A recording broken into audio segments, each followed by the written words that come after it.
Champions ট্রফির আগেই তামিমকে দলে চেয়ে যা বললেন ক্রীড়া উপদেষ্টা আসিফ মাহমুদ।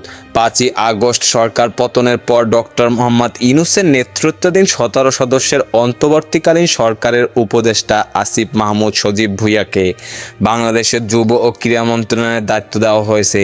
শুক্রবার মন্ত্রিপরিষদ মন্ত্রণালয়ের এক প্রজ্ঞাপনে এ তথ্য জানানো হয়। এরপর শুরু হয় আসল খেলা। আসিফ মাহমুদের কিছু পুরনো পোস্ট নতুন করে ভাইরাল হয়, যেখানে তিনি সাকিব ও তামিমকে নিয়ে কথা বলেছেন। তা ছড়িয়ে পড়ে সামাজিক যোগাযোগ মাধ্যমে। তামিমকে নিয়ে বর্তমান ক্রীড়ামন্ত্রী আসিফ মাহমুদের একটি ফেসবুক পোস্ট ভাইরাল হয়েছে।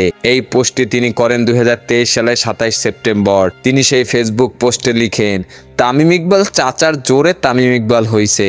চাচার জোর থাকলে এরকমের শত শত তামিম ইকবাল তৈরি হইতো।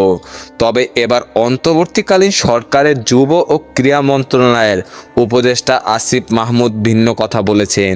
পাকিস্তানের চ্যাম্পিয়ন্স ট্রফির আগে তামিমকে দলে ফিরিয়ে আনতে তিনি ব্যক্তিগতভাবে কাজ করবেন।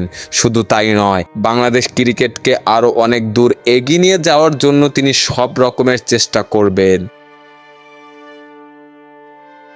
খেলাধুলার সকল আপডেট পেতে আমাদের ইউটিউব চ্যানেলটি সাবস্ক্রাইব এবং ফেসবুক পেজটি ফলো দিয়ে লাইক, কমেন্ট, শেয়ার করে আমাদের সাথে যুক্ত থাকুন। ধন্যবাদ।